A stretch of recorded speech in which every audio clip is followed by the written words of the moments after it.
3 tahun dihina sebagai beban, aku akhirnya pergi meninggalkan mantan suami dan keluarga benalunya. Mereka tak sadar apartemen mewah ini adalah milikku, dan saat kunci ku ganti total secara mendadak, mereka baru tahu rasanya menjadi gelandangan di koridor.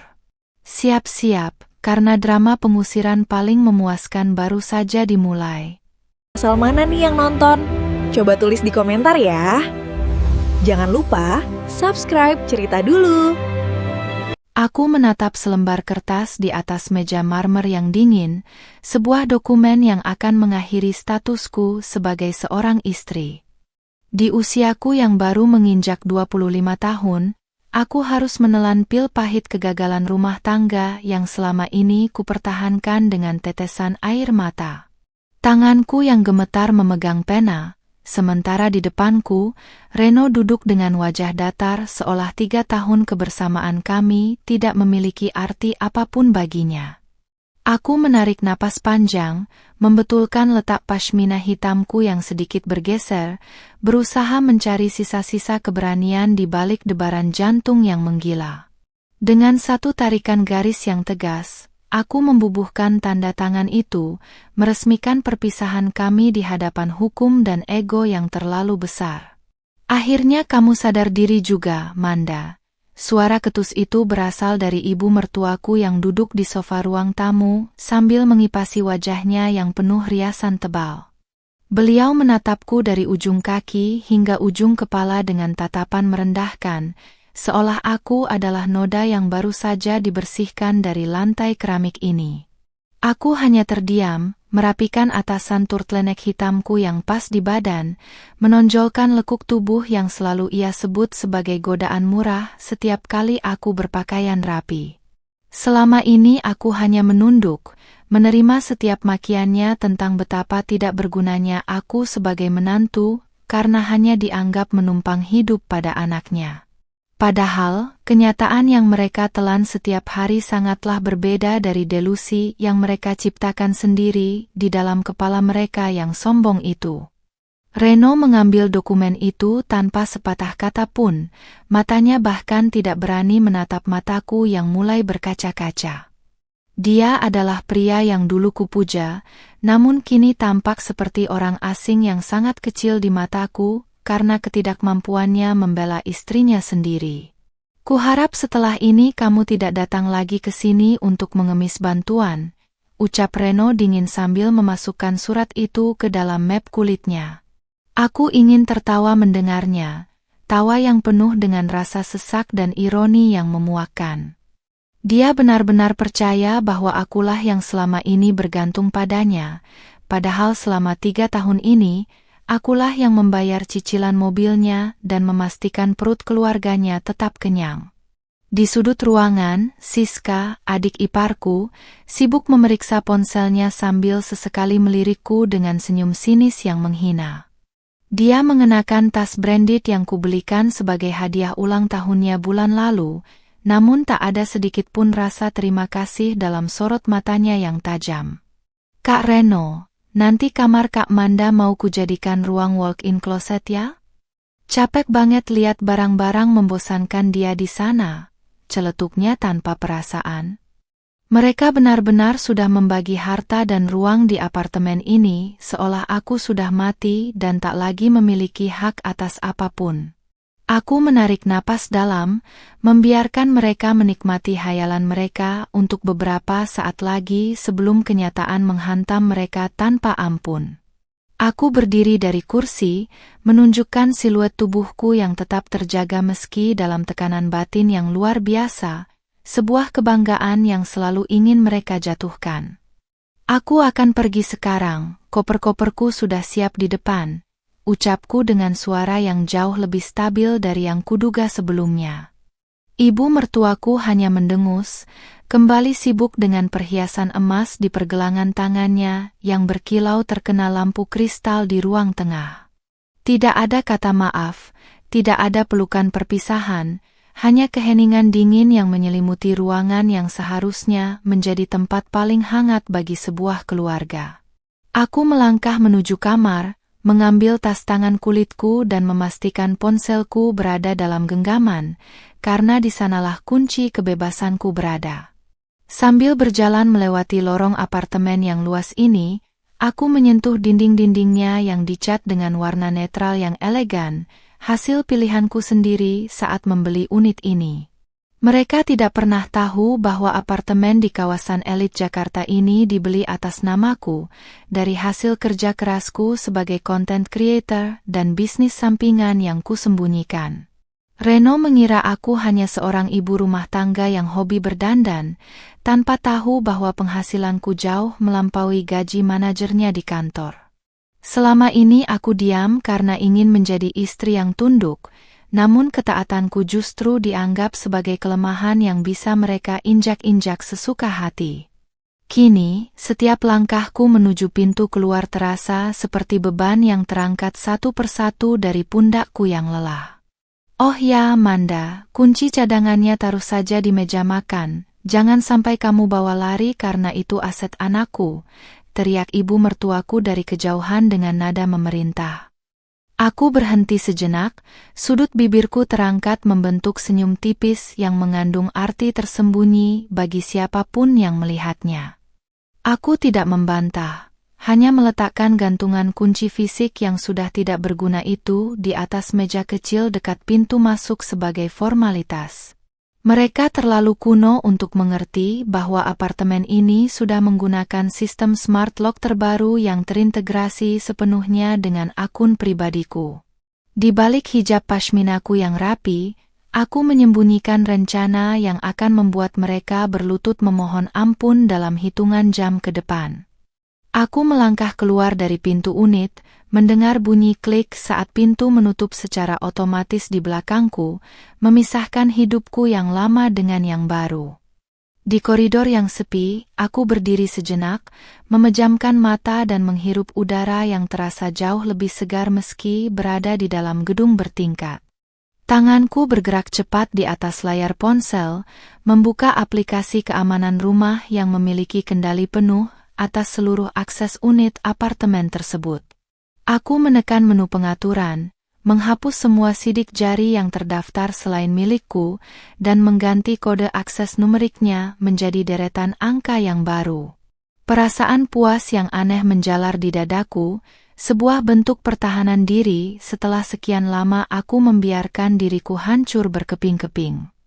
Saat aku berjalan menuju lift sambil menarik koper besarku, aku berpapasan dengan beberapa tetangga yang hanya mengenalku sebagai istri pendiam yang jarang keluar rumah.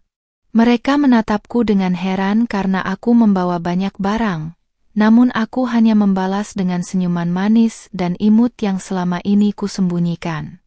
Aku merasa seperti terlahir kembali sebagai Manda yang baru, yang tidak akan lagi membiarkan orang lain menentukan harga dirinya. Di dalam lift yang berdinding cermin, aku menatap pantulan diriku, seorang wanita muda berhijab, cantik, dengan pakaian yang pas di badan yang menunjukkan bahwa aku masih memiliki segalanya untuk memulai kembali. Aku adalah pemilik sah dari kebahagiaanku sendiri, dan aku baru saja mengambil kembali kendalinya. Sampai di lobi bawah, aku memberikan instruksi terakhir kepada petugas keamanan yang sudah mengenalku dengan baik sebagai pemilik unit yang ramah. Pak, kalau ada yang memaksa masuk atau membuat keributan di depan unit saya, tolong langsung hubungi polisi ya, pesanku dengan nada yang sangat sopan namun tegas. Petugas itu mengangguk patuh, tidak menyadari bahwa di atas sana, sebuah drama besar akan segera meledak saat keluarga mantan suamiku mencoba masuk kembali. Aku masuk ke dalam taksi yang sudah menunggu, menatap gedung apartemen mewah itu untuk terakhir kalinya sebelum mobil meluncur membelah kemacetan kota.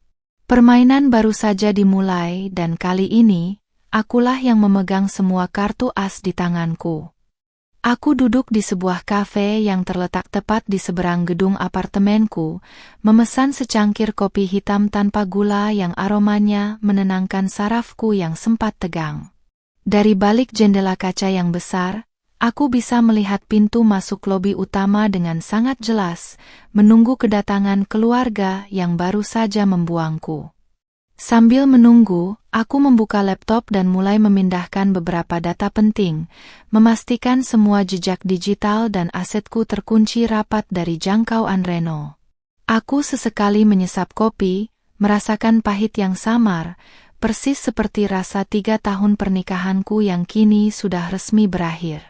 Di usia 25 tahun ini, aku merasa seolah baru saja memenangkan sebuah pertempuran besar yang melelahkan namun sangat berharga. Ponselku yang terletak di atas meja tiba-tiba bergetar, menampilkan notifikasi dari aplikasi kamera pengawas yang terpasang tersembunyi di sudut lorong depan pintu unitku.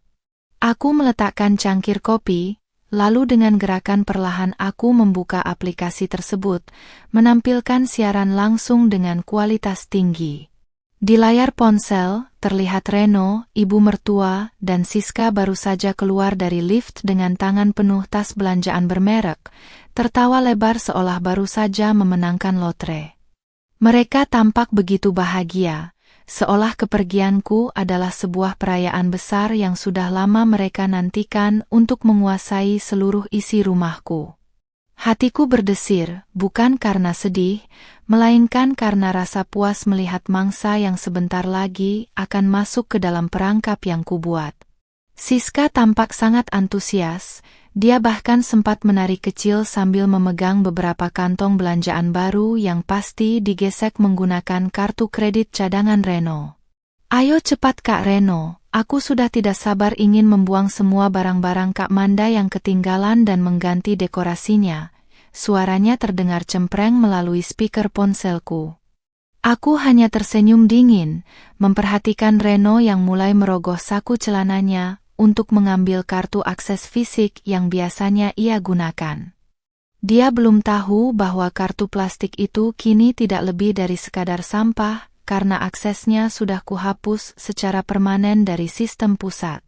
Di balik hijab pashminaku, aku merasa jauh lebih kuat dan berkuasa daripada saat aku masih menyandang status sebagai istrinya yang penurut. Reno menempelkan kartu aksesnya ke panel smart lock, namun bukannya bunyi klik yang menyambutnya, justru lampu merah berkedip 3 kali dengan suara beep yang pendek dan tajam. Dia mengernyitkan dahi, mencoba menempelkan kartunya berulang kali dengan gerakan yang semakin tidak sabar dan kasar. "Kok tidak bisa ya? Mungkin kartunya sedikit kotor," gumamnya yang masih bisa kutangkap dengan jelas melalui mikrofon kamera pengawas. Ibu mertuaku mulai mendekat, wajahnya yang tadi ceria berubah menjadi masam dengan dahi yang berkerut dalam karena kesal menunggu di depan pintu. Mereka bertiga masih berdiri dengan angkuh, belum menyadari bahwa otoritas mereka di gedung ini sudah berakhir tepat saat aku menandatangani surat cerai tadi. "Coba lagi Reno. Kamu ini bagaimana, masa buka pintu saja tidak becus?" omel ibu mertua sambil mengipasi wajahnya dengan tangannya yang penuh cincin emas. Reno mencoba memasukkan kode angka manual yang biasa mereka gunakan, namun lagi-lagi lampu merah menyala dengan bunyi peringatan yang lebih keras. Aku tertawa kecil di dalam kafe, menikmati setiap detik kepanikan yang mulai merayap di wajah mantan suamiku yang sok tahu itu. Siska yang tadi terlihat gembira kini mulai mengeluh karena kakinya pegal akibat terlalu lama berdiri di koridor yang dingin dengan sepatu hak tingginya. Drama ini baru saja dimulai, dan aku adalah penonton yang memegang kendali penuh atas panggung sandiwara yang mereka mainkan sendiri. Reno mulai terlihat panik, dia mengetuk-ngetuk panel pintu dengan frustrasi, mencoba segala cara yang dia tahu untuk membobol masuk ke dalam tempat yang dia anggap miliknya. Kenapa kodenya salah terus? Apa sistemnya sedang error? Tanyanya entah pada siapa, sementara keringat mulai bercucuran di pelipisnya meski koridor ber-AC. Dia tidak pernah menyangka bahwa istrinya yang bodoh dan hanya tahu dandan ini mengerti cara mengelola sistem keamanan tingkat tinggi dari ponsel. Selama ini mereka menganggapku tidak melek teknologi, hanya karena aku lebih sering diam dan membiarkan mereka merasa lebih hebat. Kini, ketidaktahuan mereka menjadi senjata makan tuan yang sangat mematikan bagi kenyamanan hidup mereka yang parasit. Ibu mertua mulai berteriak kencang. Suaranya menggema di sepanjang lorong apartemen yang eksklusif itu, membuat beberapa tetangga mulai mengintip dari lubang pintu mereka. Manda, ini pasti ulah perempuan sialan itu. Dia pasti melakukan sesuatu sebelum pergi. Teriaknya dengan wajah yang memerah karena amarah yang meledak-ledak. Siska pun mulai ikut-ikutan memaki, menendang koper besarnya yang diletakkan di lantai dengan kasar, karena merasa sangat terhina dikunci dari luar. Mereka mulai menyadari bahwa ada sesuatu yang tidak beres, namun keangkuhan mereka mencegah mereka untuk berpikir bahwa akulah pemilik asli apartemen ini. Mereka masih merasa sebagai penguasa yang sedang dikhianati oleh seorang pelayan yang tidak tahu diri. Aku menekan satu tombol di ponselku, mengaktifkan fitur intercom 2 arah, sehingga suaraku bisa terdengar jelas oleh mereka yang sedang berdiri di depan pintu. "Selamat sore, ada masalah di depan pintu unitku?" Tanyaku dengan nada suara yang sangat manis, lembut, namun penuh dengan racun kemenangan. Mereka bertiga langsung tersentak, menoleh ke arah kamera kecil yang terpasang di atas pintu dengan ekspresi wajah yang sangat berantakan. Reno ternganga, sementara ibu mertuaku langsung mendekatkan wajahnya ke arah kamera dengan mata yang melotot lebar seolah ingin memakanku hidup-hidup. Melihat wajah-wajah kaget mereka melalui layar ponsel adalah pemandangan paling indah yang pernah kulihat sepanjang tahun ini. Manda, apa-apaan ini? Kenapa kuncinya diganti? Cepat buka pintunya sekarang juga. Bentak Reno dengan suara yang bergetar karena emosi yang tidak terkontrol. Aku menyesap kopi hitamku yang terakhir, merasakan sensasi hangat yang menjalar di tenggorokan sebelum menjawabnya dengan ketenangan yang mematikan. Loh, bukankah kita sudah berpisah? Aku hanya merapikan aset pribadiku, lagi pula kalian kan bilang aku hanya menumpang selama ini, jawabku santai sambil sesekali membetulkan posisi hijabku. Di dalam lift menuju ke bawah, aku sudah memesan jasa pengiriman untuk membuang sisa barang mereka yang masih ada di dalam, namun untuk sekarang, membiarkan mereka terdampar adalah prioritas. Aku mematikan sambungan intercom tanpa menunggu jawaban dari makian mereka yang semakin menjadi-jadi di depan pintu yang tak mungkin terbuka itu. Dari kejauhan di dalam kafe, aku bisa melihat petugas keamanan gedung mulai berjalan menuju unitku karena laporan keributan yang tadi kupesan sebelumnya. Aku menutup laptopku, berdiri dengan anggun, dan merapikan pakaianku yang menunjukkan siluet tubuh proporsional yang selalu membuat Siska iri setengah mati. Aku berjalan keluar dari kafe dengan langkah ringan, meninggalkan mereka yang kini harus berurusan dengan pihak keamanan dan dinginnya koridor apartemen. Ini adalah akhir dari sebuah pernikahan, namun bagi Manda, ini adalah awal dari sebuah kejayaan yang tidak akan pernah mereka bayangkan. Aku berjalan melintasi lobi apartemen dengan langkah yang tenang namun penuh wibawa. Setiap ketukan hak sepatuku di atas lantai marmer, seolah menegaskan siapa pemilik gedung ini sebenarnya. Beberapa staf gedung menyapaku dengan hormat, dan aku membalasnya dengan senyuman manis yang memancarkan kepercayaan diri seorang wanita yang telah merdeka. Aku tidak lagi merasa seperti istri yang tertekan dan selalu menyembunyikan kecantikannya di balik bayang-bayang ego suami. Di balik hijab pashminaku yang tersampir sempurna, aku sudah menyiapkan mental untuk menghadapi konfrontasi terakhir yang pasti akan sangat memalukan bagi mereka. Aku naik ke lantai unitku, siap menyaksikan langsung pemandangan yang selama ini hanya bisa kubayangkan dalam mimpi-mimpi pembalasanku. Begitu pintu lift terbuka di lantaiku, suara teriakan ibu mertua yang melengking langsung menyambut indera pendengaranku, merusak suasana tenang di koridor mewah tersebut. Aku melihat dua petugas keamanan sedang berdiri menghalangi Reno yang mencoba mendobrak pintu unitku dengan bahunya, sebuah tindakan bodoh yang sia-sia. Siska tampak menangis terseduh-seduh di atas tumpukan tas belanjanya, sementara riasan matanya yang tebal kini luntur dan membuat wajahnya tampak mengerikan. Mereka terlihat sangat berantakan, jauh dari kesan keluarga terpandang yang selalu mereka banggakan di depan kerabat dan kolega. Aku berhenti beberapa meter dari mereka, melipat tangan di dada sambil memperhatikan pertunjukan gratis yang sangat menghibur ini. Nah, ini dia perempuan pembawa sial itu datang. Pak Satpam, tangkap dia. Dia sudah mengunci kami dari luar rumah kami sendiri. Teriak ibu mertua sambil menunjukku dengan jarinya yang gemetar karena amarah. Petugas keamanan menoleh ke arahku, namun bukannya menangkapku, mereka justru membungkuk hormat karena tahu siapa yang sebenarnya membayar iuran perawatan apartemen ini setiap bulan. Aku hanya tersenyum tipis, menatap ibu mertua dengan tatapan kasihan, seolah sedang melihat orang asing yang kehilangan akal sehatnya di tempat umum. Reno berhenti mencoba mendobrak pintu, wajahnya memerah karena malu dan lelah, menatapku dengan tatapan yang sulit diartikan, antara marah dan tidak percaya. Manda, jangan bercanda. Berikan kunci cadangannya atau aku akan melaporkanmu ke polisi karena perbuatan tidak menyenangkan. Ancam Reno dengan suara yang dipaksakan terdengar tegas. Aku tertawa renyah. Sebuah tawa manis yang terdengar sangat menyakitkan bagi telinga mereka yang sedang dalam posisi terpojok seperti itu. Polisi? Silakan, Reno.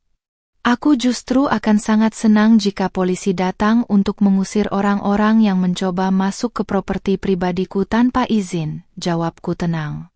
Aku maju selangkah, menonjolkan postur tubuhku yang tegak dan pakaian fit to body yang elegan, membuat Siska semakin menundukkan kepalanya karena merasa kalah segalanya. Siska tiba-tiba berdiri dan mencoba menerjangku, namun dengan sigap petugas keamanan menahannya agar tidak menyentuh ujung pakaianku sedikit pun. Kamu jahat banget, Kak. Di dalam ada baju-baju mahalku, ada skincareku. Gimana aku bisa hidup kalau dikunci begini?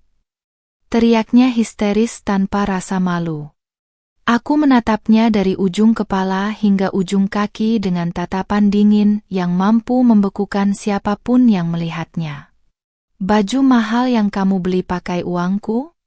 Skincare yang kamu ambil dari mejaku?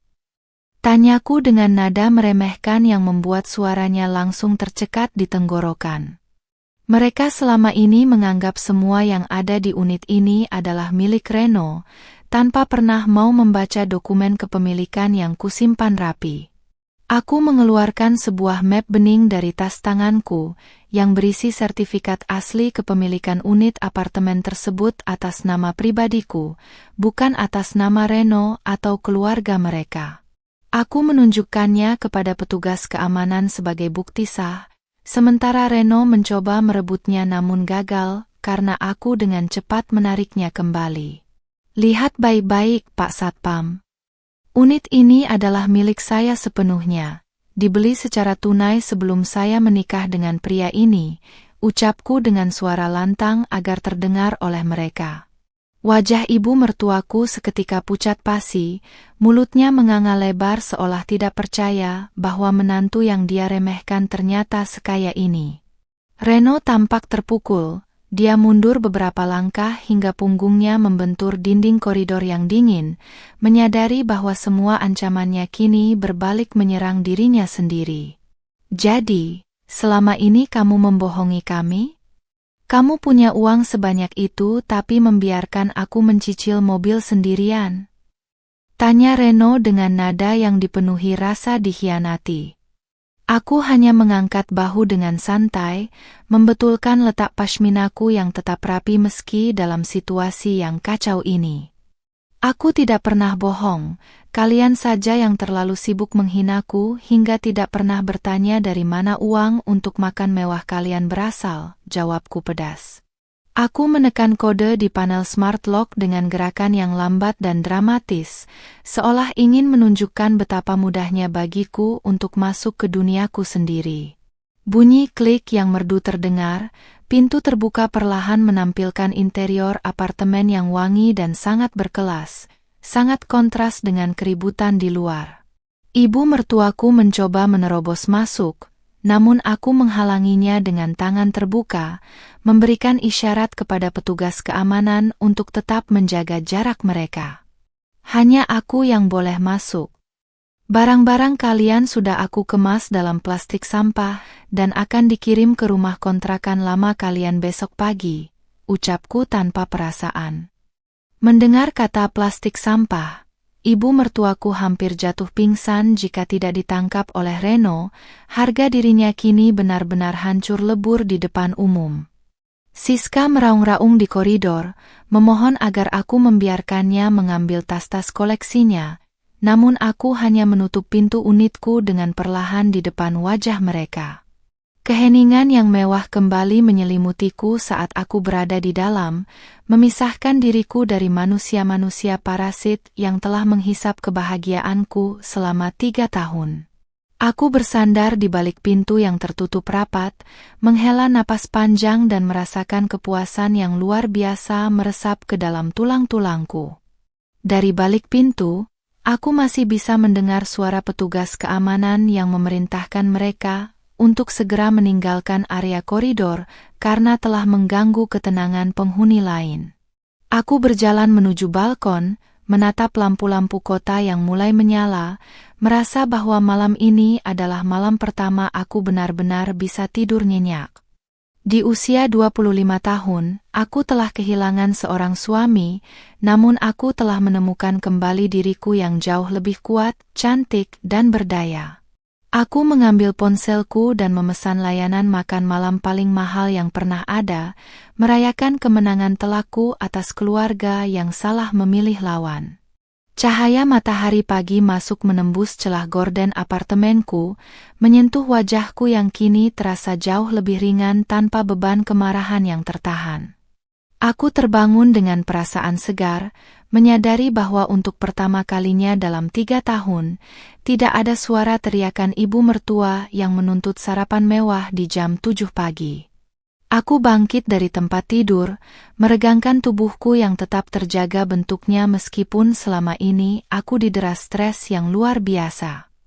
Mengenakan baju tidur sutra yang nyaman, aku berjalan menuju dapur minimalis untuk menyeduh teh hijau, menikmati keheningan yang kini menjadi kemewahan baruku. Di usia 25 tahun, aku merasa hidupku baru saja dimulai kembali dari titik nol yang jauh lebih mapan. Setelah menikmati teh, aku segera mengganti pakaianku dengan setelan olahraga yang pas di badan, menonjolkan lekuk tubuh body goals yang selalu kurawat dengan disiplin tinggi. Aku melilitkan pashmina instan berwarna abu-abu yang praktis namun tetap terlihat cantik dan modis untuk dipakai di dalam rumah. Hari ini adalah hari pembersihan total, bukan hanya pembersihan fisik ruangan, tapi juga pembersihan kenangan pahit yang tertinggal di setiap sudut apartemen ini. Aku mengambil beberapa plastik hitam besar yang sudah kupersiapkan, mulai mengumpulkan barang-barang milik Reno dan keluarganya yang masih tercecer di ruang tengah. Setiap helai pakaian mereka yang kusentuh hanya mengingatkanku pada betapa rendahnya cara mereka memperlakukanku selama ini. Aku menemukan sebuah kotak perhiasan di laci meja rias, yang di dalamnya terdapat kalung emas imitasi milik Siska yang sering ia pamerkan sebagai barang asli. Aku tersenyum sinis, teringat betapa dia selalu menghina perhiasanku yang sederhana namun sebenarnya bernilai puluhan kali lipat dari miliknya. Semuanya kumasukkan ke dalam plastik tanpa sisa, termasuk foto-foto pernikahan kami yang kini tampak seperti lelucon yang tidak lucu lagi bagi hidupku. Tidak ada setetes air mata pun yang jatuh, karena cadangan air mataku sudah habis terkuras selama 3 tahun masa pengabdianku yang sia-sia. Aku merasa sangat berdaya, seolah setiap barang yang kumasukkan ke plastik adalah satu beban emosional yang berhasil kubuang selamanya. Tiba-tiba, bel pintu apartemenku berbunyi berkali-kali dengan nada yang sangat mendesak, seolah ada keadaan darurat yang sedang terjadi di luar sana. Aku memeriksa layar monitor keamanan di dekat pintu, dan wajah Reno yang terlihat sangat kuyu serta tidak terurus muncul di sana. Dia masih mengenakan kemeja yang sama dengan yang dia pakai kemarin, rambutnya acak-adakan, dan matanya merah karena mungkin tidak tidur semalaman. Aku menghela napas panjang, menyesap sedikit sisa teh hijauku sebelum memutuskan untuk menekan tombol intercom untuk berbicara dengannya. Aku tidak akan membiarkan dia masuk, namun aku ingin mendengar kebohongan apa lagi yang akan dia ucapkan untuk mencari simpati. Manda, tolong buka pintunya. Aku ingin bicara baik-baik, kita tidak perlu seperti ini kan? Suara Reno terdengar serak dan penuh permohonan melalui pengeras suara. Aku bersandar di dinding dekat pintu, membetulkan letak hijabku sambil menatap layar monitor dengan tatapan yang sangat dingin dan tidak tersentuh. Tidak ada lagi yang perlu dibicarakan, Reno. Surat cerai sudah ditandatangani, dan apartemen ini bukan tempat untukmu lagi, jawabku singkat namun tegas. Aku bisa melihat dia menyisir rambutnya dengan jari-jarinya yang gemetar. Ekspresinya menunjukkan keputusasaan yang nyata dari seseorang yang baru menyadari kehilangan sumber hidupnya. Tolonglah, Manda. Ibu jatuh sakit semalam karena syok, dan Siska tidak mau berhenti menangis di hotel murah yang kami tinggali, ucapnya mencoba menggunakan kartu rasa bersalah. Aku tertawa kecil, tawa yang penuh dengan ironi yang menusuk, karena aku tahu betul itu hanyalah taktik lama untuk meluluhkan hatiku yang dulu lembut. Oh, benarkah? Mungkin itu adalah efek dari karma karena terlalu sering memeras dan menghina orang yang memberikan mereka tempat bernaung, balasku tanpa rasa iba sedikit pun. Di usiaku yang masih muda ini, aku sudah belajar bahwa memaafkan orang yang tidak menyesal hanya akan memberikan mereka kesempatan untuk menyakiti kita kembali. Reno terdiam sejenak, dia menempelkan keningnya ke pintu apartemen yang dingin, seolah sedang meratapi nasibnya yang kini berbalik 180 derajat. Aku baru tahu kalau kamu sekaya ini, Manda. Kenapa kamu tidak pernah bilang? Kita bisa membangun masa depan yang hebat bersama kalau aku tahu, gumamnya dengan nada yang sangat menjijikkan. Kalimat itu justru membuatku semakin yakin untuk benar-benar memutus semua komunikasi dengannya selamanya karena sifat aslinya yang sangat materialistis. Itu dia masalahnya, Reno. Kamu mencintaiku karena apa yang aku miliki, bukan karena siapa aku. Dan sekarang, kamu tidak memiliki keduanya, ucapku dengan nada yang sangat mematikan. Aku menekan tombol di ponselku, memberikan instruksi kepada petugas keamanan di bawah melalui chat untuk menjemput Reno, karena dia sudah mengganggu kenyamananku. Tidak butuh waktu lama sampai aku melihat dua petugas keamanan muncul di layar monitor, meminta Reno dengan sopan namun tegas untuk segera meninggalkan area koridor. Reno sempat meronta dan memohon-mohon sekali lagi, namun kekuasaannya di gedung ini benar-benar sudah berakhir sepenuhnya, seiring dengan hilangnya namaku dari hidupnya.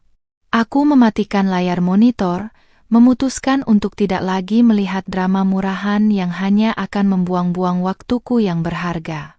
Perasaan lega yang luar biasa kembali menyelimutiku, sebuah kebebasan murni yang tidak ternilai harganya dengan apapun.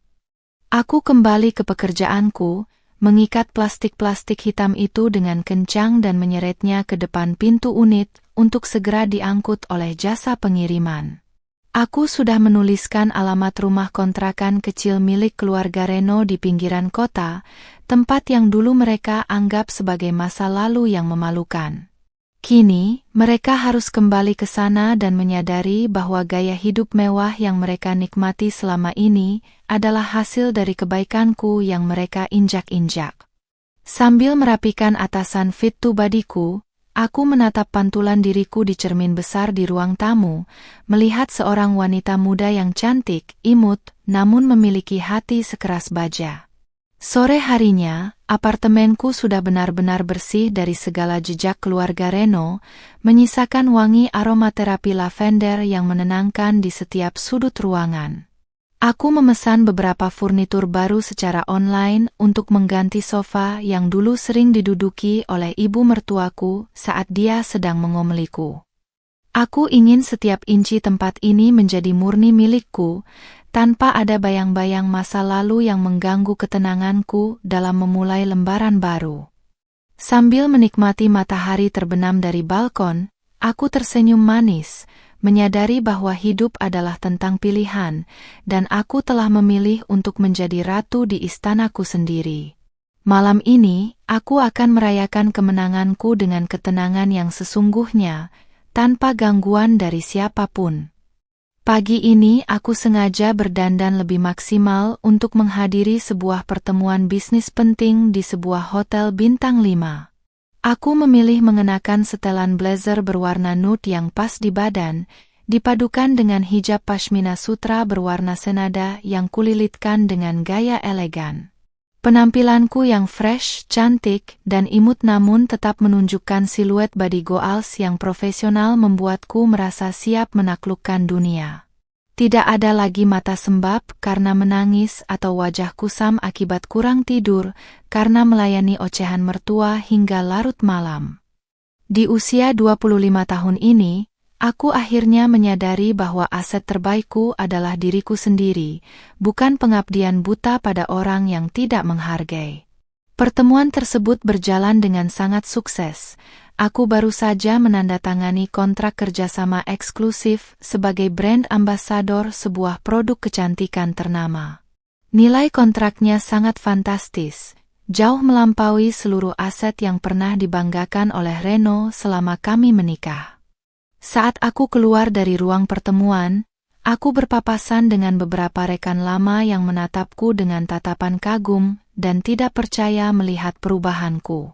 Mereka selama ini hanya mengenalku sebagai istri Reno yang pendiam dan selalu tunduk, namun kini mereka melihat seorang pengusaha muda yang bersinar. Aku berjalan dengan penuh percaya diri, menikmati setiap tatapan itu sebagai bentuk validasi atas keputusan besar yang telah kuambil. Sambil menunggu jemputan mobil pribadiku di lobi hotel, aku membuka media sosial dan mendapati akun Instagramku banjir notifikasi karena unggahan terbaruku. Aku mengunggah sebuah foto saat sedang menandatangani kontrak tadi dengan keterangan singkat, babak baru, kekuatan baru. Unggahan itu sengaja kubuat publik agar orang-orang seperti Siska bisa melihatnya dan menyadari betapa bodohnya mereka telah melepaskanku. Aku tahu persis bahwa mereka pasti sedang memantau akunku dari balik akun-akun palsu karena rasa penasaran mereka yang akut. Kepuasan ini terasa jauh lebih manis daripada sekadar kata-kata makian, karena keberhasilan adalah balas dendam terbaik yang bisa kuberikan. Benar saja, hanya berselang beberapa menit, sebuah pesan masuk dari nomor yang tidak kukenal. Namun aku tahu betul gaya bahasanya yang kasar dan penuh iri hati. Sombong sekali kamu, Manda. Ingat, semua yang kamu punya itu juga ada andil doa dari keluarga kami selama ini. Bunyi pesan tersebut. Aku hanya terkekeh pelan sambil merapikan hijabku, membayangkan wajah merah padam ibu mertuaku saat menulis pesan tersebut dari kontrakan mereka yang sempit. Mereka masih saja mencoba mengklaim hasil kerja kerasku sebagai bagian dari jasa mereka, sebuah delusi yang sangat luar biasa. Aku tidak membalas, melainkan langsung memblokir nomor tersebut tanpa memberikan mereka panggung untuk berdebat. Saat aku sampai di depan gedung apartemen, aku melihat sebuah mobil tua yang sangat kukenal terparkir di pinggir jalan, sedikit jauh dari lobi. Itu adalah mobil Reno yang dulu kubantu membayar uang mukanya, dan di dalamnya aku bisa melihat sosok Reno yang sedang mengawasi pintu masuk. Dia tampak sangat menyedihkan, mencoba bersembunyi di balik kaca mobil yang tidak terlalu gelap, namun sorot matanya yang penuh penyesalan tidak bisa disembunyikan. Aku tidak menghindar, melainkan sengaja berjalan dengan perlahan dan anggun agar dia bisa melihat dengan jelas apa yang telah dia sia-siakan. Aku ingin dia tahu bahwa hidupku tidak berakhir tanpanya, justru hidupku baru saja benar-benar dimulai. Reno tiba-tiba keluar dari mobil dan mencoba menghampiriku, namun sebelum dia sempat mendekat, asisten pribadiku dan 2 orang pengawal yang kini kusewa langsung menghalangi langkahnya. "Manda, tolong bicara sebentar saja. Aku hanya ingin minta maaf, aku benar-benar hilaf," teriaknya dari balik barikade pengawalku. Aku berhenti sejenak, menoleh ke arahnya dengan tatapan yang sangat datar, seolah dia hanyalah butiran debu yang mengganggu pandanganku. Wajahnya yang dulu kupikir tampan, kini tampak begitu biasa saja dan penuh dengan aura kegagalan yang menyesakkan.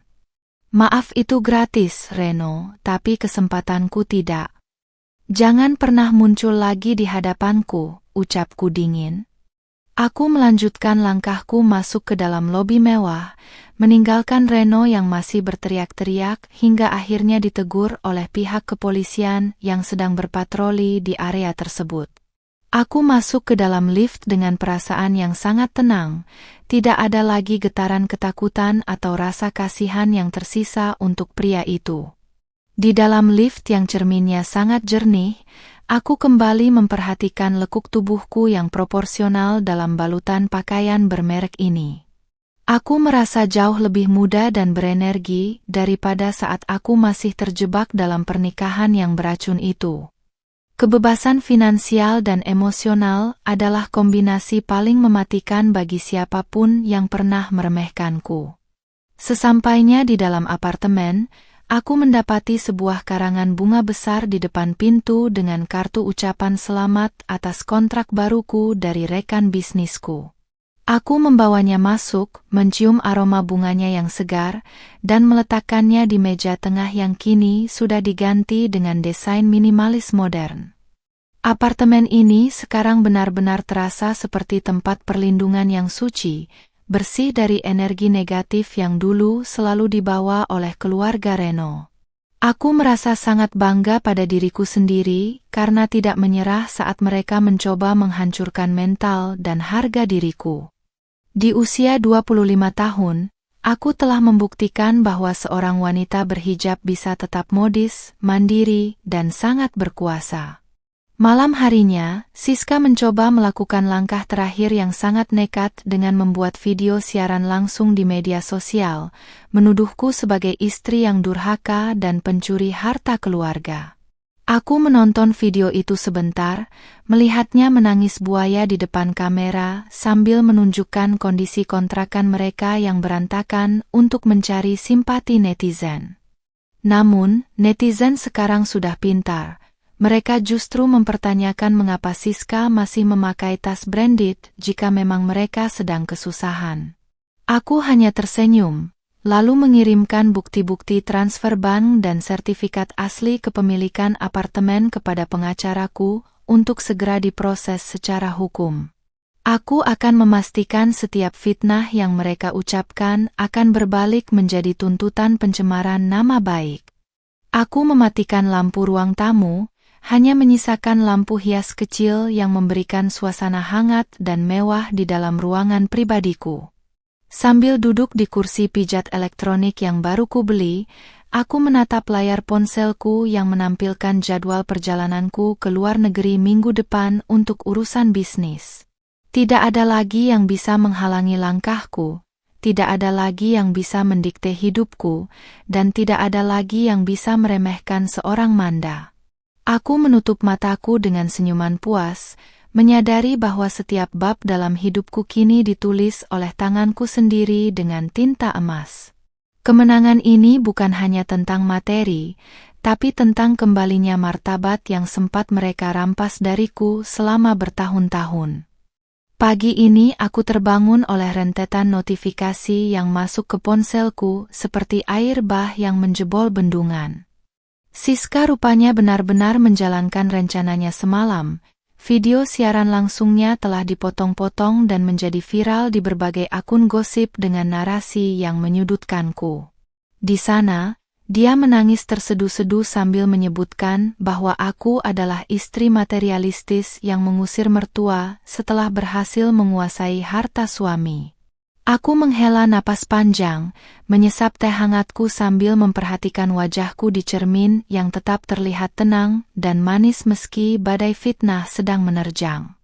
Di usia 25 tahun, aku sudah cukup kenyang dengan drama mereka untuk tahu bahwa kebenaran tidak perlu diteriakkan dengan histeris. Aku segera menghubungi tim hukum dan manajemen mediaku untuk menyiapkan konferensi pers singkat namun mematikan sore ini. Aku tidak ingin membalas mereka dengan video menangis yang serupa, karena itu hanya akan merendahkan kelasku sebagai seorang profesional. Aku memilih pakaian untuk acara sore nanti, sebuah setelan tunik modern berwarna putih tulang yang pas di badan, dipadukan dengan hijab satin berwarna champagne yang berkilau mewah. Tampilanku harus mencerminkan kesucian namun juga kemapanan, sebuah kontras yang tajam dengan narasi istri pencuri yang mereka bangun. Setiap detail penampilanku adalah pesan bahwa aku tidak tergoyahkan oleh kebohongan murahan mereka. Sambil menunggu waktu, aku memantau komentar netizen yang mulai terbelah. Ada yang menghujatku, namun banyak juga yang mulai curiga dengan tas-tas mewah yang dipajang Siska di latar belakang videonya. Aku tersenyum tipis melihat betapa cerobohnya adik iparku itu dalam menyusun skenario kebohongannya sendiri. Dia terlalu haus akan validasi sehingga tetap ingin terlihat kaya meskipun sedang berpura-pura menjadi korban kemiskinan. Aku memiliki semua bukti pembelian tas-tas itu menggunakan kartu kreditku, dan semua itu akan menjadi peluru yang siap kutembakkan sore nanti. Bagiku, balas dendam terbaik adalah membiarkan lawan menjerat leher mereka sendiri dengan tali yang mereka pintal.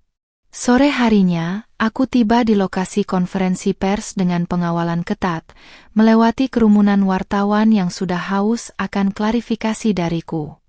Aku berjalan dengan dagu terangkat, menunjukkan siluet tubuhku yang tegak dan penuh percaya diri di hadapan kamera yang terus menyalakan lampu kilatnya.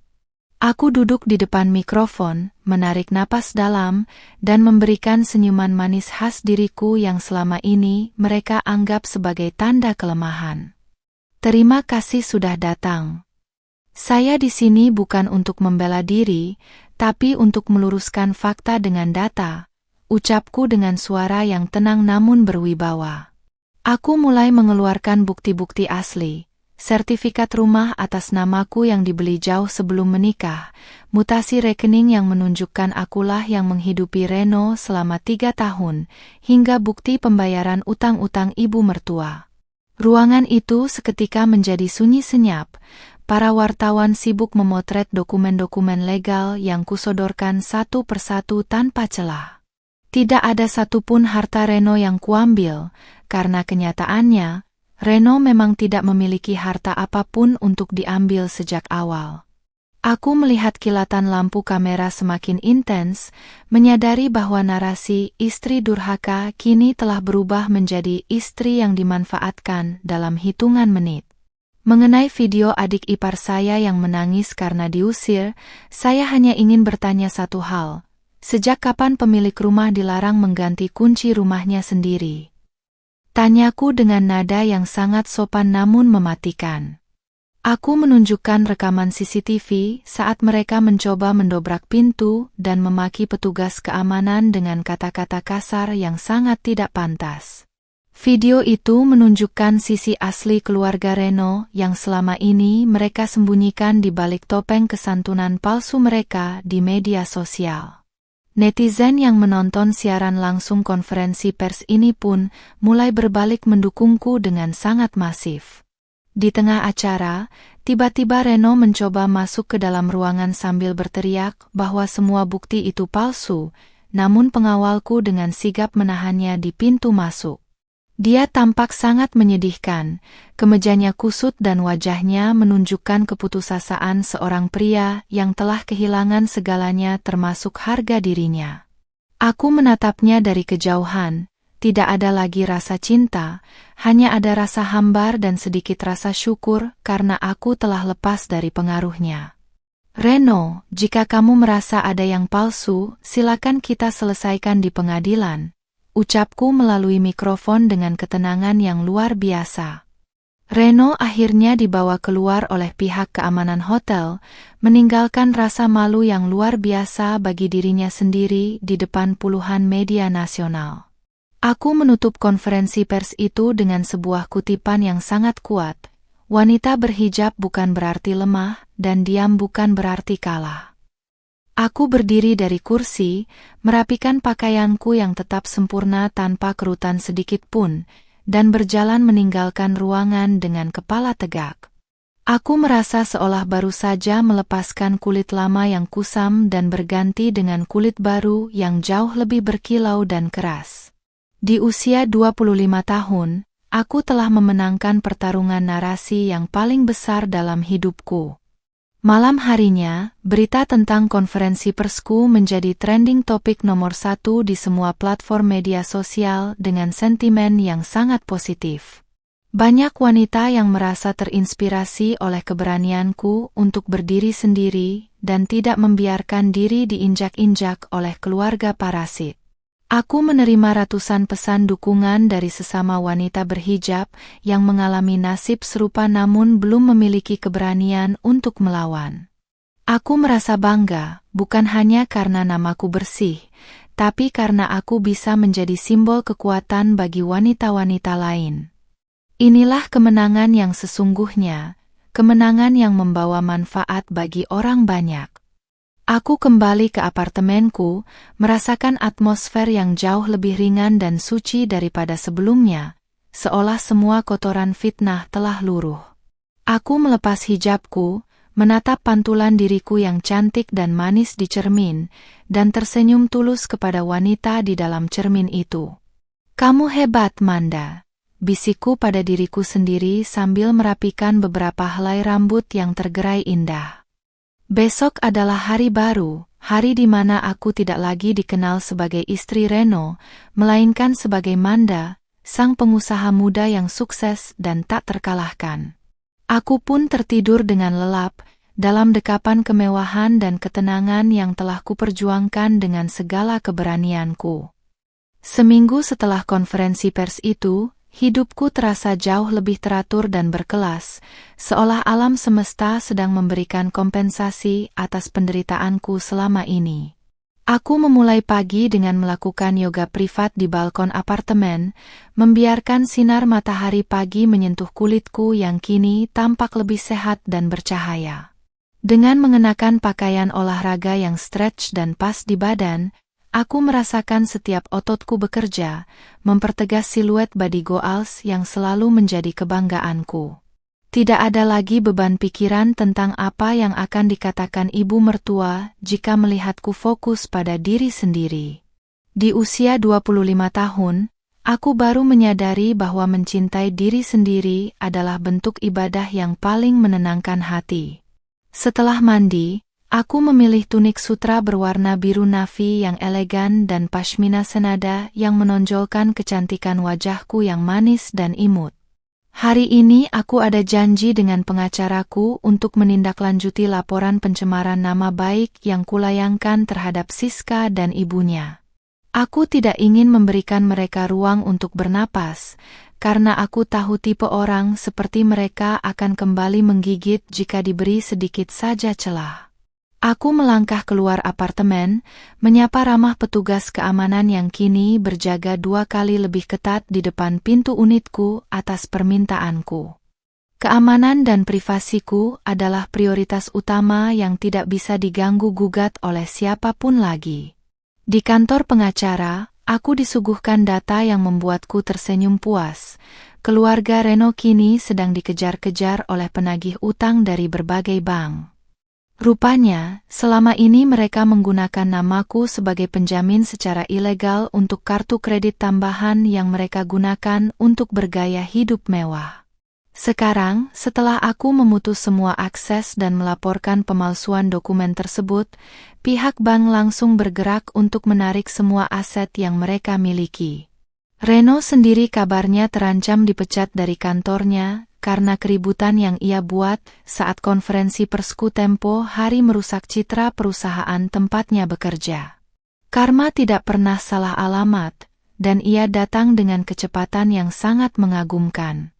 Bu Manda, pihak keluarga mantan suami Anda mencoba mengajukan mediasi dan permohonan maaf secara tertutup, ujar pengacaraku sambil menyodorkan sebuah dokumen.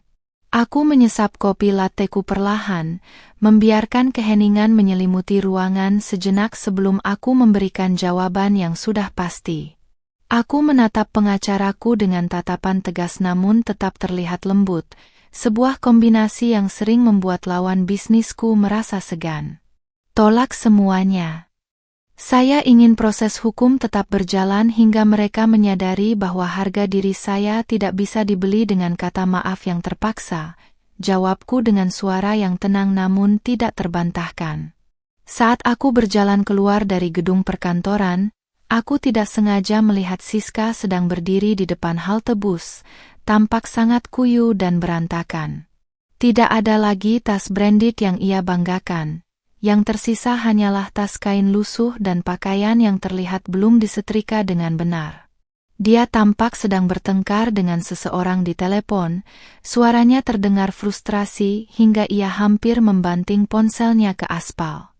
Aku masuk ke dalam mobil pribadiku yang nyaman, menutup kaca yang gelap, dan hanya memperhatikan dari jauh tanpa ada keinginan sedikit pun untuk turun tangan. Dia harus belajar bahwa dunia tidak berputar hanya untuk menuruti egonya yang setinggi langit itu. Sore itu, aku memutuskan untuk pergi ke butik mewah untuk memberikan penghargaan pada diriku sendiri atas keberanian yang telah kutunjukkan selama ini.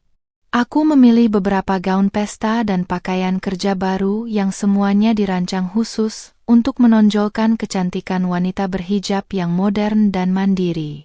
Pelayan butik melayaniku dengan sangat istimewa, mengenaliku sebagai pengusaha muda yang sedang naik daun dan sering masuk berita bisnis.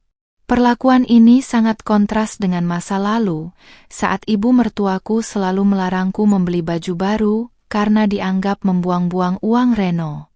Kini, aku bisa membeli seluruh isi butik ini jika aku mau, tanpa perlu meminta izin pada siapapun. Aku menerima telepon dari Reno malam itu, dan entah mengapa, aku memutuskan untuk mengangkatnya satu kali terakhir untuk mendengar apa yang ingin ia katakan. Suaranya terdengar sangat hancur. Dia menangis dan memohon agar aku mencabut tuntutanku terhadap ibu dan adiknya. Manda, aku mohon. Ibu masuk rumah sakit lagi, kami tidak punya uang untuk biaya perawatannya. Tolong ingat masa lalu kita, pintanya dengan suara parau.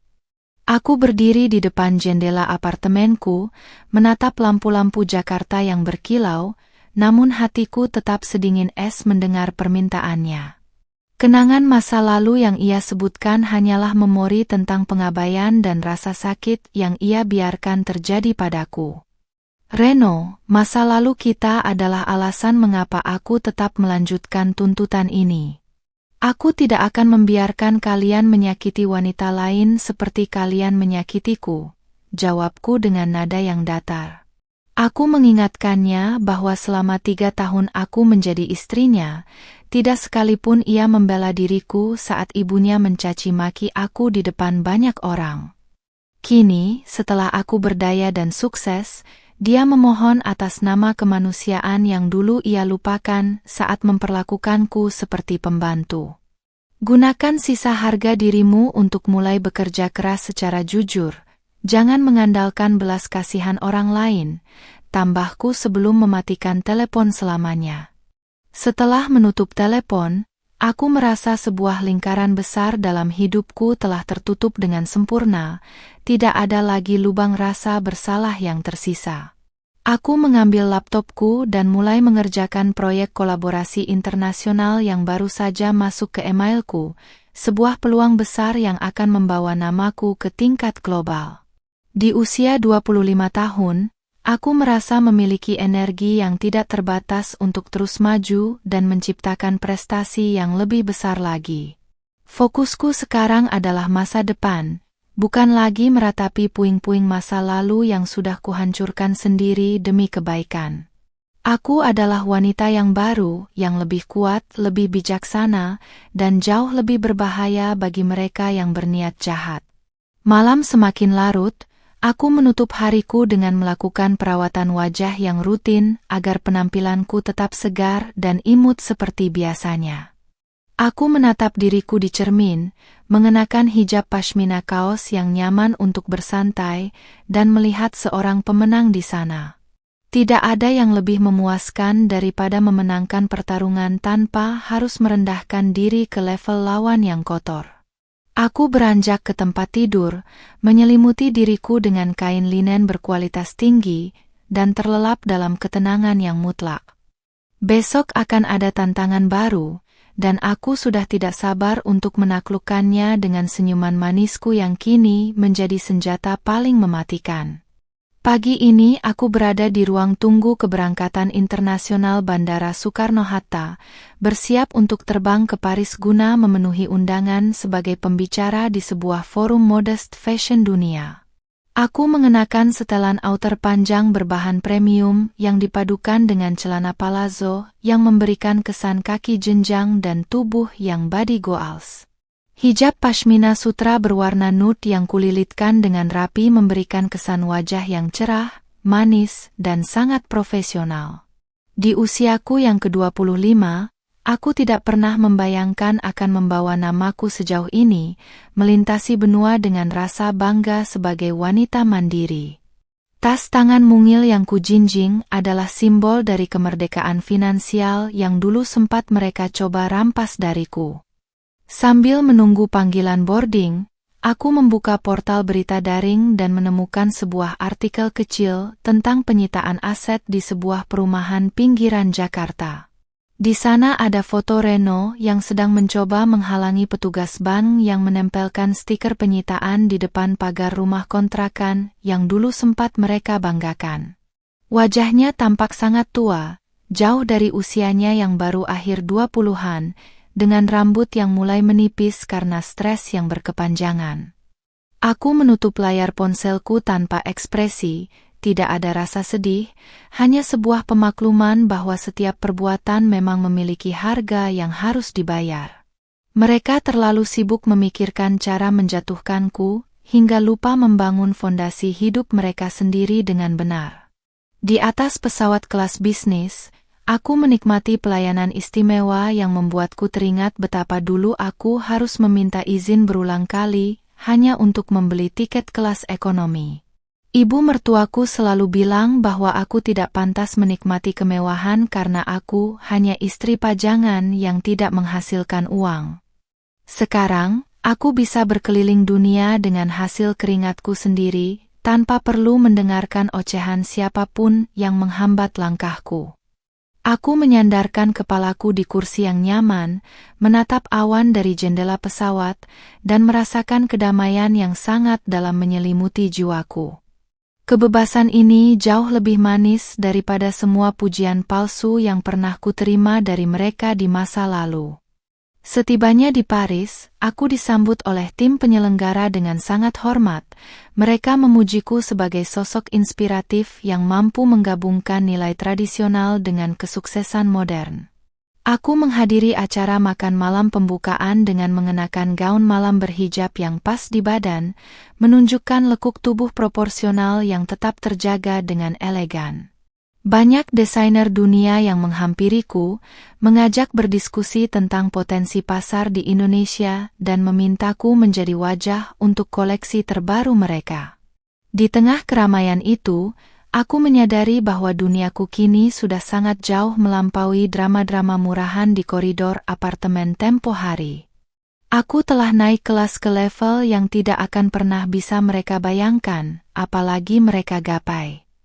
Namun, di tengah kesuksesanku, Siska rupanya masih memiliki sisa-sisa keberanian yang salah tempat dengan mencoba mengirimiku email permohonan bantuan yang sangat panjang. Dia bercerita bahwa mereka sekarang tinggal di sebuah kos-kosan sempit dan dia harus bekerja sebagai pelayan di sebuah kedai kopi untuk membiayai hidup ibu mereka. Email itu penuh dengan kata-kata manis yang pura-pura menyesal, mencoba membangkitkan rasa kasihan yang dulu selalu ia peras dariku setiap hari.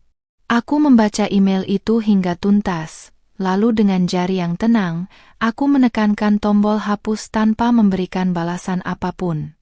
Aku sudah selesai menjadi ban berjalan bagi orang-orang yang hanya menganggapku sebagai alat pemuas keinginan mereka.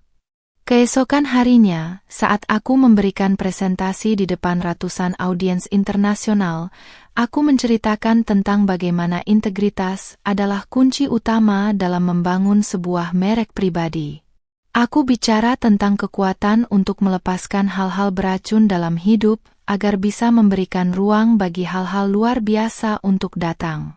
Semua mata tertuju padaku, mengagumi kecantikan, kecerdasan, dan ketegasan yang kupancarkan dari atas panggung dengan sangat memukau.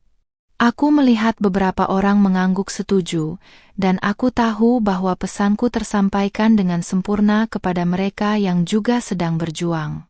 Di momen itu, aku merasa benar-benar utuh sebagai seorang wanita, sebagai Manda yang sejati. Setelah acara selesai, aku berjalan-jalan sebentar di sepanjang jalan Champs-Élysées, menikmati udara dingin yang menyegarkan wajah manisku yang kini terlihat sangat bahagia. Aku membeli beberapa kado untuk timku di Jakarta, sebagai bentuk rasa syukur atas dukungan mereka selama aku menghadapi masa-masa sulit pasca perceraian. Aku berpapasan dengan beberapa turis asal Indonesia yang mengenaliku dan mereka meminta foto bersama dengan sangat antusias dan penuh rasa hormat.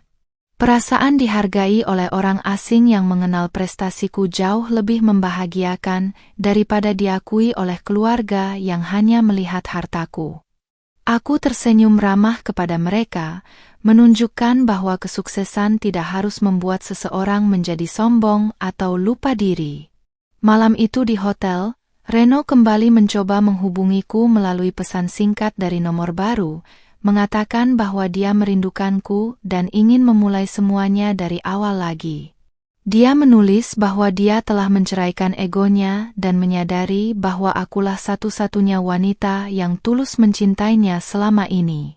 Aku menatap pesan itu dengan rasa geli, menyadari betapa klisenya ucapan seorang pria yang baru menyesal setelah kehilangan segalanya yang berharga dalam hidupnya. Dia tidak merindukanku, dia merindukan fasilitas, kenyamanan, dan perlindungan yang kuberikan kepadanya secara cuma-cuma selama 3 tahun. Aku mematikan ponselku, memutuskan untuk tidak membiarkan sampah masa lalu mengotori keindahan malamku di Paris. Aku berdiri di balkon hotel, menatap menara Eiffel yang bercahaya di kejauhan, merenungkan betapa cepatnya hidup berubah jika kita berani mengambil keputusan sulit. Dalam waktu singkat, aku telah bertransformasi dari seorang istri yang teraniaya menjadi seorang wanita yang diakui oleh dunia internasional. Usia 25 tahun ternyata bukanlah akhir dari segalanya, melainkan sebuah gerbang menuju potensi yang tanpa batas jika kita percaya pada diri sendiri. Aku merasa sangat beruntung telah memiliki keberanian untuk mengganti kunci apartemen itu, karena itulah kunci yang juga membuka pintu-pintu kesuksesanku yang lain. Aku adalah bukti hidup bahwa kehormatan seorang wanita tidak ditentukan oleh siapa suaminya, melainkan oleh kekuatan jiwanya sendiri. Aku menutup hariku dengan menulis beberapa catatan di buku jurnal pribadiku, mencatat setiap syukur yang kurasakan hari ini agar aku tidak pernah lupa dari mana aku berasal. Aku menatap diriku sekali lagi di cermin, mengenakan jubah mandi sutra yang elegan, dan melihat sorot mata yang kini penuh dengan api semangat. Tidak ada lagi sisa-sisa keraguan atau kesedihan, yang ada hanyalah visi yang jelas tentang masa depan yang jauh lebih cerah dan berkilau. Aku mematikan lampu kamar, membiarkan diriku terhanyut dalam mimpi indah yang kini telah menjadi kenyataan dalam kehidupan nyataku. Esok adalah hari terakhir di Paris, dan aku akan pulang sebagai pemenang yang sesungguhnya di mata dunia dan di mataku sendiri. Pesawat mendarat di Jakarta tepat saat matahari terbenam, menyemburkan warna jingga yang indah di cakrawala, seolah menyambut kepulanganku dengan karpet merah alami. Aku melangkah keluar dari kabin pesawat dengan anggun, mengenakan setelan celana satin dan blazer terstruktur yang menonjolkan siluet tubuhku yang tetap terjaga dan body goals. Hijab pashmina yang kupakai kali ini berwarna marun tajam, memberikan kesan berani dan tak terkalahkan pada wajahku yang manis dan imut. Di usia 25 tahun, aku merasa telah menaklukkan dua dunia, dunia karir internasional dan dunia batinku yang dulu sempat hancur. Langkahku terasa ringan, didampingi oleh asisten yang sibuk mengatur jadwal kepulanganku yang padat. Begitu aku mengaktifkan ponsel, ratusan pesan masuk, namun satu pesan dari pengacaraku menjadi fokus utamaku, sidang putusan kasus pencemaran nama baik akan digelar besok. Rupanya, pihak Renault benar-benar sudah tidak memiliki daya lagi untuk menghindar setelah semua bukti digital dan transaksi ilegal mereka kubongkar tanpa sisa. Aku hanya tersenyum dingin sambil merapikan hijabku di depan cermin toilet bandara, menyadari bahwa besok adalah babak penutup dari drama yang mereka mulai sendiri. Tidak ada ruang untuk belas kasihan kali ini, karena aku ingin memberikan pelajaran bahwa kehormatan seseorang bukan untuk dijadikan bahan permainan. Aku adalah wanita yang tahu kapan harus memaafkan dan kapan harus memberikan keadilan yang setimpal.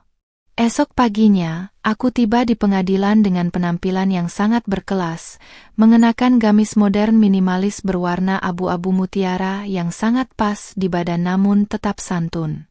Wartawan yang dulu mengerumuniku kini memberikan jalan dengan rasa hormat, tidak lagi memandangku sebagai istri yang bermasalah, melainkan sebagai pengusaha sukses yang menjadi korban. Di dalam ruang sidang, aku melihat Renault, ibu mertua, dan Siska duduk di kursi pesakitan dengan wajah yang sangat pucat dan tubuh yang tampak jauh lebih kurus. Mereka tidak berani menatap mataku, seolah-olah sorot mataku yang manis namun tajam ini adalah api yang siap menghanguskan kebohongan mereka. Keadaan kini benar-benar berbalik, dan mereka adalah pihak yang paling tidak berdaya di ruangan ini. Ibu mertuaku yang biasanya berisik dengan caci maki kini hanya bisa menunduk sambil meremas-remas sapu tangan usangnya, sebuah pemandangan yang sangat kontras dengan perhiasan emas yang dulu ia pamerkan. Siska sesekali terisak kecil, namun aku tahu itu bukan karena ia menyesal, melainkan karena ia takut harus mendekam di balik jeruji besi akibat fitnah kejamnya. Hakim mulai membacakan putusan yang menyatakan mereka bersalah secara sah dan meyakinkan atas pencemaran nama baik serta manipulasi dokumen perbankan. Hukuman penjara dan denda yang sangat besar dijatuhkan, membuat ibu mertua seketika pingsan di tempat duduknya, sementara Siska menangis histeris. Aku hanya duduk diam, menarik napas panjang, dan merasakan beban terakhir dari masa laluku telah terangkat selamanya. Renault mencoba mendekatiku setelah sidang usai, namun tim pengawalku langsung membentuk pagar betis yang tidak membiarkannya menyentuh bahkan ujung pakaianku sedikitpun. "Manda, tolong. Cabut dendanya, kami tidak punya apa-apa lagi. Kami akan tidur di jalanan jika kamu tidak membantu kami," teriaknya dengan suara yang pecah karena putus asa.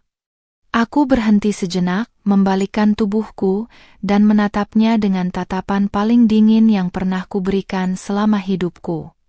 "Ingatkah saat kalian mengusirku dari apartemenku sendiri dan membuang barang harangku seperti sampah? Saat itu, kalian tidak peduli apakah aku punya tempat tinggal atau tidak," jawabku dengan suara rendah namun sangat menusuk. "Tapi kita pernah saling mencintai, Manda. Kenapa kamu jadi sekejam ini? Serunya lagi, menarik perhatian orang-orang yang masih ada di dalam ruang sidang tersebut. Aku tersenyum tipis, sebuah senyuman yang penuh dengan kepahitan masa lalu yang kini telah berubah menjadi kekuatan murni. Aku tidak kejam, Reno. Aku hanya memberikan apa yang pantas kalian terima menurut hukum yang berlaku di negeri ini, balasku dengan tegas. Aku memutar tubuhku dan berjalan pergi, membiarkan suaranya yang memohon-mohon menghilang di telan hiruk-pikuk petugas keamanan yang membawanya pergi. Di titik ini, aku sudah tidak memiliki keterikatan emosional apapun dengan pria yang pernah menjadi bagian dari hidupku itu. Aku kembali ke apartemenku sore itu, merasakan kesunyian yang mewah dan menenangkan yang selalu kusyukuri setiap kali aku melangkah masuk ke rumah. Apartemen ini sekarang terasa jauh lebih luas karena tidak ada lagi aura kebencian dan kebohongan yang dulu memenuhi setiap sudut ruangannya. Aku melepas hijabku, membiarkan rambutku bernapas, dan menatap pantulan diriku yang cantik di cermin besar ruang tamu dengan perasaan bangga. Di usia 25 tahun, aku telah memenangkan pertarungan yang paling sulit, pertarungan melawan rasa tidak percaya diri dan rasa takut. Aku adalah pemilik sah atas hidupku, tubuhku, dan setiap inci kebahagiaan yang kini kurasakan tanpa syarat. Malam harinya, berita tentang kemenangan hukumku menjadi tajuk utama di berbagai media, dengan narasi yang sangat mendukung keberanian wanita untuk melawan penindasan domestik. Banyak komunitas perempuan yang mengirimkan ucapan terima kasih karena aku telah berani bersuara dan memberikan contoh nyata tentang kekuatan mandiri. Aku merasa bahagia karena keberhasilanku ternyata bisa memberikan dampak positif bagi banyak orang yang mungkin sedang mengalami nasib serupa namun belum berani bertindak. Kesuksesan bagiku bukan lagi soal angka di rekening bank, tapi soal seberapa banyak jiwa yang bisa terinspirasi untuk bangkit dari keterpurukan. Aku menutup laptopku dengan rasa puas, menyadari bahwa misi pribadiku telah terlaksana dengan sangat baik. Aku mengambil secangkir coklat hangat dan duduk di balkon, menatap kerlip lampu kota Jakarta yang seolah ikut merayakan kemenangan pribadiku malam ini. Tidak ada lagi pesan singkat yang mengganggu, tidak ada lagi panggilan telepon yang penuh ancaman, yang ada hanyalah ketenangan murni yang sangat mahal harganya. Aku membetulkan letak selimut yang menutupi kakiku, merasakan kenyamanan dari setiap serat kain berkualitas tinggi yang kini menjadi bagian dari keseharianku. Hidup memang sebuah perjalanan yang penuh kejutan, dan aku sangat bersyukur telah memilih jalur yang sulit namun terhormat ini. Masa laluku dengan Reno kini hanyalah sebuah catatan kaki yang sangat kecil dalam buku besar kehidupanku yang luar biasa. Sebelum tidur, aku memastikan semua akses kunci apartemenku tetap aman, sebuah rutinitas yang selalu mengingatkanku pada hari di mana aku pertama kali mengambil kembali kendali hidupku. Aku tersenyum manis saat membayangkan betapa jauhnya aku telah melangkah sejak hari yang penuh air mata itu. Besok adalah hari pertama aku benar-benar bebas dari semua urusan hukum dengan mereka, sebuah lembaran baru yang benar-benar putih bersih menantiku. Aku mematikan lampu kamar, menutup mata dengan doa syukur yang tulus, dan terlelap dalam tidur yang paling nyenyak yang pernah kualami. Kemenangan ini adalah milikku sepenuhnya, dan aku tidak akan membiarkan siapapun merampasnya dariku lagi. Pagi ini terasa berbeda, udara yang kuhirup seolah membawa aroma kebebasan yang mutlak tanpa menyisakan sedikit pun residu masa lalu. Aku terbangun sebelum alarm berbunyi, menatap langit-langit apartemenku yang tinggi dengan rasa syukur yang membuncah di dada. Di usiaku yang kini genap 25 tahun lebih beberapa bulan, aku merasa telah menjalani kehidupan yang setara dengan puluhan tahun pengalaman karena badai yang telah kulalui. Aku beranjak dari tempat tidur, melakukan peregangan ringan yang memperlihatkan tubuh proporsional yang tetap terjaga berkat kedisiplinan dan rasa cinta pada diri sendiri. Hari ini bukan lagi tentang memenangkan pertarungan, melainkan tentang merayakan kehidupan yang telah berhasil kuambil kembali dari tangan para parasit.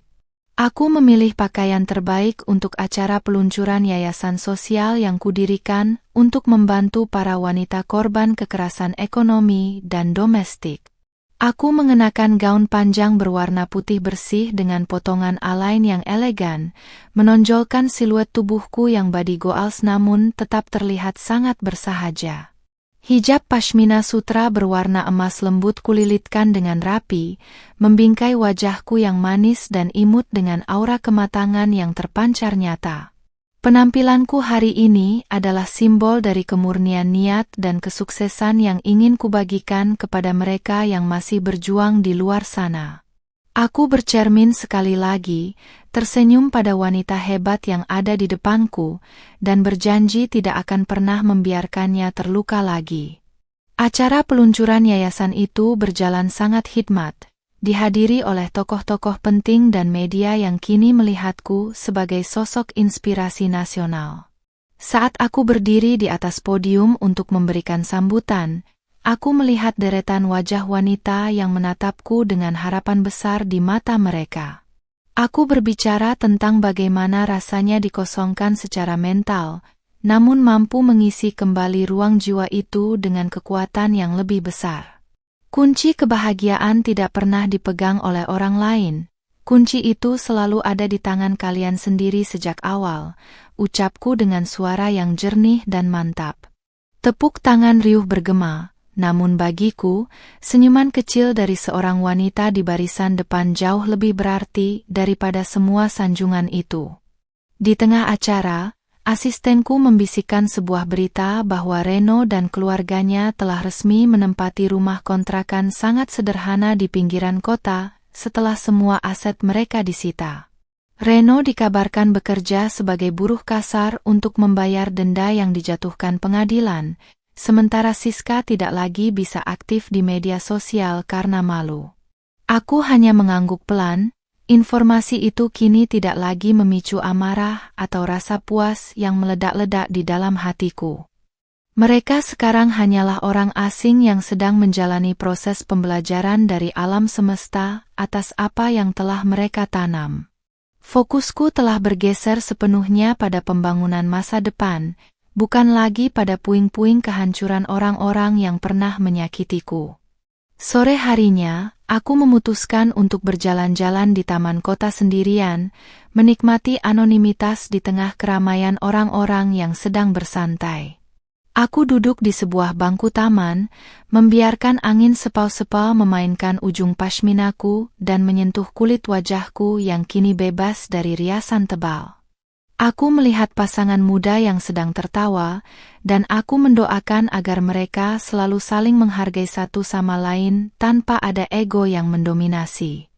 Tidak ada rasa iri atau trauma yang tersisa. Aku justru merasa siap jika suatu saat nanti Tuhan mengirimkan seseorang yang benar-benar tulus. Namun untuk sekarang, aku sudah merasa sangat lengkap dan utuh hanya dengan menjadi diriku sendiri yang mandiri. Aku kembali ke apartemenku saat lampu-lampu kota mulai menyala, memberikan pemandangan gemerlap yang selalu aku sukai dari ketinggian lantaiku. Aku membuka pintu dengan sidik jariku, mendengar suara klik dari smart lock yang kini menjadi simbol dari otoritas penuh atas hidupku. Aku menyalakan lampu ruang tamu yang minimalis dan elegan, tempat yang dulu penuh dengan perdebatan kini menjadi suaka ketenangan yang tak ternilai harganya. Aku melepas sepatu hak tinggiku, merasakannya lantai marmer yang dingin menyentuh kakiku, memberikan sensasi membumi yang sangat menenangkan. Hidup ini sangat indah saat kita tidak lagi harus berpura-pura menjadi orang lain, hanya untuk menyenangkan hati mereka yang tak tahu terima kasih. Sambil menyesap teh kamomil di balkon, aku merenungkan betapa berharganya keputusan untuk mengosongkan apartemen itu secara kiasan dan harfiah. Mengosongkan bukan berarti kehilangan, melainkan memberi ruang bagi hal-hal baru yang lebih berkualitas untuk masuk ke dalam hidup kita. Aku telah membuang sampah emosional, menghapus kode-kode masa lalu yang beracun, dan menggantinya dengan sistem pertahanan diri yang jauh lebih canggih. Keberanian untuk mengganti kunci adalah tindakan paling heroik yang pernah kulakukan untuk menyelamatkan jiwaku sendiri dari kehancuran yang lebih dalam. Aku tersenyum manis, merasakan kebahagiaan yang mengalir tenang seperti sungai yang akhirnya menemukan muaranya di laut lepas.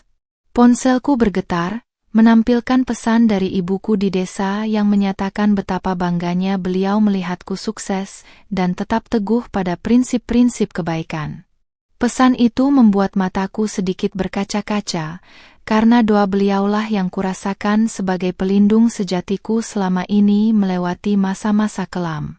Aku membalasnya dengan kata-kata penuh cinta, berjanji akan menjemput beliau untuk tinggal bersamaku di apartemen ini minggu depan. Rumah ini tidak akan lagi dihuni oleh para parasit, melainkan oleh kasih sayang yang tulus antara ibu dan anak. Aku ingin mengisi setiap inci ruang ini dengan tawa dan kehangatan yang sebenarnya, bukan lagi kepalsuan dan teriakan amarah yang melelahkan. Sebelum beristirahat, aku melakukan rutinitas perawatan diri dengan penuh kesadaran, menghargai setiap inci tubuhku yang telah bekerja keras menopang mentalku. Aku melihat pantulan wanita cantik berusia 25 tahun di cermin, seorang wanita berhijab yang modis, manis, imut, namun memiliki keberanian layaknya seorang pejuang. Tidak ada lagi gurat kesedihan di sudut mata, yang ada hanyalah sinar optimisme yang memancar kuat dari dalam jiwa yang sudah sembuh. Aku adalah Manda, dan namaku kini bukan lagi sekadar nama, melainkan sebuah simbol tentang kebangkitan dan martabat wanita yang tak tergoyahkan. Aku menarik napas dalam, merasakan kedamaian yang sempurna meresap ke dalam setiap sel tubuhku yang bugar. Aku mematikan lampu seluruh ruangan, membiarkan cahaya bulan masuk melalui jendela besar dan menyinari kamarku dengan lembut. Aku merebahkan diri di atas tempat tidur yang empuk, menyelimuti diriku dengan kehangatan, dan menutup mata dengan senyuman kemenangan yang tulus. Fajar besok bukan lagi fajar yang penuh ketakutan, melainkan fajar baru yang akan membawaku pada petualangan yang jauh lebih berkilau dan bermakna. Perjalananku sebagai istri yang teraniaya telah berakhir, dan perjalananku sebagai ratu atas nasibku sendiri baru saja mencapai puncaknya. Aku terlelap dalam tidur yang paling indah, menyambut hari esok dengan hati yang lapang dan jiwa yang telah sepenuhnya merdeka.